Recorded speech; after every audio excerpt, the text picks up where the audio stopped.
अगर आपकी नींद भी सुबह 3 बजे से 5 बजे के बीच खुलती है तो जानिए इस वीडियो में कि ऐसे में आपको क्या संकेत मिलते हैं। साथ ही हम आपको बताएंगे कि ऐसे में आपको क्या एक काम जरूर करना चाहिए। अगर आप वो काम नहीं करते हैं तो अपना ही नुकसान कर बैठते हैं। इसी के साथ मैं आपको बताऊंगी ऐसे संकेत जिनसे आप जान सकते हैं कि भगवान आपसे बहुत खुश है और जल्द ही अब आप माला माल होने वाले हैं। तो पूरी जानकारी के लिए इस वीडियो को अंत तक जरूर देखिएगा। नमस्कार दोस्तों, स्वागत है आप सभी का एक बार फिर से। दोस्तों सच्ची श्रद्धा से कमेंट्स में जरूर लिखें हर हर महादेव। दोस्तों इंसान की किस्मत चमकने से पहले ऊपर वाला ये 3 संकेत जरूर देता है। हो सकता है इनमें से कोई एक संकेत शायद आपको भी मिला हो। तो आइए देखते हैं। दोस्तों पुरानी कहावत है, जब भी ऊपर वाला मेहरबान होता है तो दौलत छप्पर फाड़ कर देता है। भगवान का साथ और इंसान की मेहनत अगर दोनों मिल जाए तो उस व्यक्ति को बुलंदियों को छूने में देर नहीं लगती। लेकिन क्या आपको पता है, भगवान भी व्यक्ति के कामयाब होने से पहले ये संकेत जरूर देते हैं। आपको बता दें, ऐसा हम नहीं कह रहे बल्कि ऐसा पुराणों में भी कहा गया है। जब भी किसी व्यक्ति के अच्छे दिन आते हैं तो ईश्वर उसे ये संकेत जरूर देते हैं। आप भी जान लीजिए, क्या आपको मिले हैं ये संकेत? चलिए जानते हैं। लेकिन दोस्तों से पहले आपसे रिक्वेस्ट है कि वीडियो को लाइक करें, अपने दोस्तों के साथ शेयर करें और अगर आपने अभी तक चैनल को सब्सक्राइब नहीं किया है तो सब्सक्राइब करके बेल आइकन जरूर प्रेस करें। दोस्तों नंबर 1, अगर किसी व्यक्ति की नींद अचानक से बार बार रात में 3 बजे के बाद खुलती है तो इसे मामूली बात ना समझें। ये संकेत बहुत ही शुभ माना जाता है। ऐसा माना जाता है कि रात के 3 बजे के बाद देवी देवताओं की शक्तियां जागृत हो जाती है जो आपसे बहुत कुछ कहना चाहती है। ऐसे में आपका बार बार 3 बजे के बाद उठना कामयाब होने का संकेत है। वहीं रात के 3 बजे के बाद देवी देवताओं से मांगा हुआ वरदान कभी भी खाली नहीं जाता। ईश्वर आपकी प्रार्थना अवश्य सुनते हैं।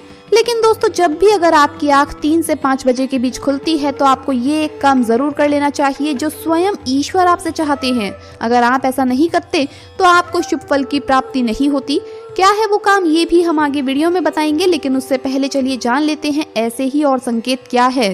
तो चलिए दोस्तों आगे बढ़ते हैं। नंबर 2, अगर आपको आपके सपने में ऊंचे ऊंचे पर्वत दिखाई देते हैं और वहां से बहता हुआ झरना आपको दिखाई देता है और इस जल को आप पी लेते हैं तो निश्चित तौर पर आपको कामयाबी अवश्य प्राप्त होती है और इस संकेत का मतलब है कि खुद ईश्वर आपको आशीर्वाद दे रहे हैं। नंबर 3, शास्त्रों के अनुसार अगर आपके सपनों में देवी देवता दिखाई देते हैं तो ये बहुत ही ज्यादा शुभ माना जाता है। ऐसा माना जाता है कि सपने में देवी देवताओं का आना अत्यंत लाभकारी है। सपनों में देवी देवताओं का आना एक पवित्र व्यक्ति होने का संकेत देता है। ऐसे व्यक्ति को कामयाबी चुटकी भर में मिल जाती है। लेकिन ऐसे सपने कभी भी किसी के साथ आपको शेयर नहीं करने चाहिए। नंबर 4, पूर्वाभास। अगर आपको आने वाली घटनाओं का पहले से ही ज्ञान हो जाता है या आपको पूर्वाभास हो जाता है तो आप समझ जाइए कि दिव्य शक्तियों की आप पर कृपा है। नंबर 5, पारिवारिक प्रेम। आपकी पत्नी, बेटा, बेटी और आपके सभी परिजन आपकी आज्ञा का पालन कर रहे हैं। वो सभी आपसे प्यार करते हैं और आप भी उनसे प्यार कर रहे हैं तो आप समझ जाइए कि दिव्य शक्तियाँ आपसे प्रसन्न है। नंबर 6, भाग्य से भी तेज। दोस्तों जीवन में आपको अचानक से लाभ प्राप्त हो जाता है।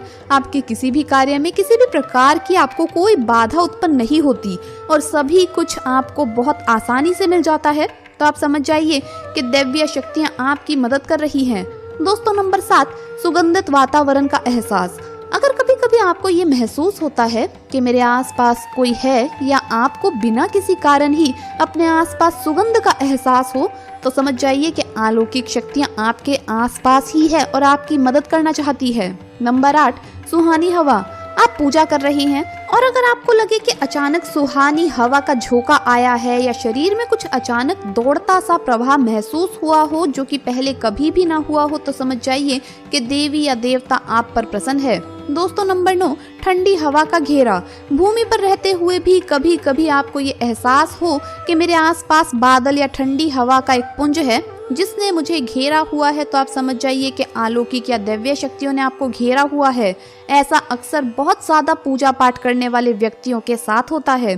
दोस्तों नंबर 10, रोशनी का पुंज। अचानक ही आपको तेज रोशनी का पुंज दिखाई दे जिसकी आप कल्पना भी नहीं कर सकते या आपको अचानक ही कानों में मधुर संगीत सुनाई दे और आप आश्चर्य में रह जाएं कि यहाँ आसपास तो कोई संगीत बज ही नहीं रहा, फिर भी वो आपके कानों में सीटी बजने की तरह सुनाई दे तो आप समझ जाइए कि दिव्य शक्तियाँ आपके आसपास ही है और आपसे बात करने की कोशिश कर रही है।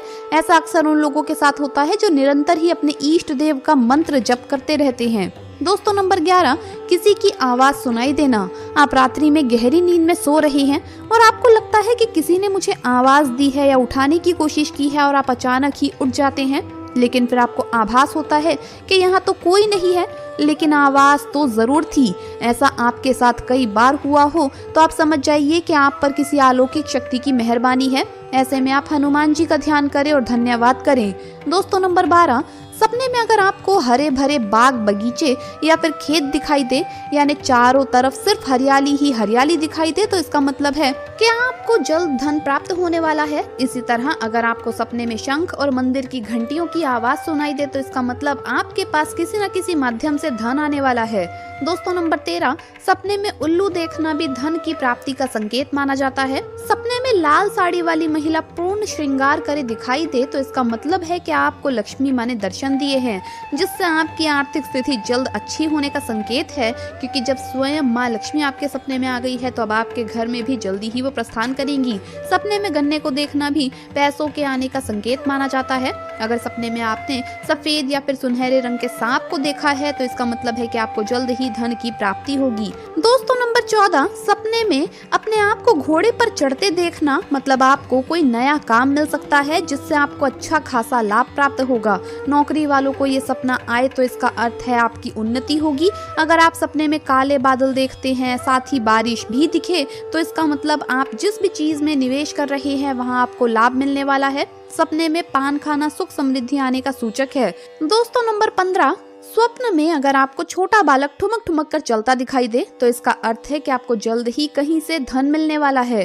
सफेद कमल, लाल कमल, केतकी, चमेली, चांदनी और गुलमोहर के फूल सपने में दिखाई देना निश्चित ही भविष्य में अपार धन संपत्ति के आने का संकेत है। नंबर 16, रात में अचानक ही एक क्षण के लिए बांसुरी या घंटी की आवाज का आना भी शुभ संकेत होता है। माना जाता है कि ऐसी आवाज आने का मतलब है आपके घर में देवताओं का आगमन हो रहा है। ऐसे में हरि नाम को बोलते हुए सो जाइए। इस बात का ध्यान रखें कि आपको जिस किसी दिन ऐसी आवाज सुनाई दे या कोई भी इस तरह का आभास हो तो आप उस आवाज का पीछा ना करें। इन आवाज के बारे में सिर्फ अपने परिवार या किसी बुजुर्ग को ही बताएं। किसी बाहरी व्यक्ति को बताने से इसका प्रभाव कम हो जाता है और इससे मिलने वाला लाभ आपको नहीं मिलता। दोस्तों नंबर 17, अगर आपको रात में 12 बजे से 3 बजे के बीच पायल की आवाज सुनाई देती है तो ये बहुत ही ज्यादा शुभ संकेत है। ऐसे में आपको डरना नहीं चाहिए। कई लोग इसे नकारात्मक शक्तियों से जोड़कर घबरा जाते हैं और उठकर घर में लाइट जला देते हैं, जबकि ऐसा करने की कोई जरूरत नहीं है। अगर आपको ऐसी आवाज सुनाई देती है तो ये नकारात्मक शक्तियों का संकेत नहीं है। इस समय अगर पायल के चलने की आवाज आ रही है तो इसका मतलब है कि आपके घर में माँ लक्ष्मी का आगमन हो रहा है। ऐसे में आप उस समय भयभीत होने की बजाय प्रसन्न हो जाइए और मन में माँ लक्ष्मी का ध्यान करके इच्छा अपनी जाहिर करके सो जाइए। तो दोस्तों ये है वो संकेत जिनसे आप जान सकते हैं कि ईश्वर आपसे बहुत ही प्रसन्न है, जल्द ही आपको मालामाल करने वाले हैं। चलिए अब जानते हैं कौन सा है वो काम जो आपको तब करना है जब अगर आपकी नींद 3 से 5 बजे के बीच खुलती है। ये काम करने से ना चूके, वरना आपके लिए ये समय शुभ फल की जगह बेकार हो जाएगा। दोस्तों ऐसे में आपको उसी समय उठ जाना चाहिए। आपको दोबारा सोना नहीं चाहिए, ये गलती बिल्कुल भी ना करें।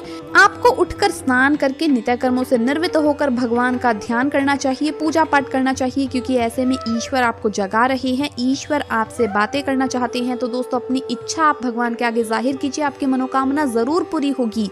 लेकिन अगर आप ऐसे में नहीं उठ पा रहे हैं तो कम से कम भगवान के नाम का जप करके, उनके मंत्रों का जप करके ही सोइए, ऐसे ही मत सो जाइएगा। तो दोस्तों आपको ये वीडियो कैसा लगा हमें कमेंट्स में जरूर बताएं। इस वीडियो को लाइक करें, अपने दोस्तों के साथ शेयर करें और हमें सब्सक्राइब करना ना भूलें। जल्द मुलाकात होगी अगली वीडियो में, तब तक के लिए हर हर महादेव, जय महाकाल।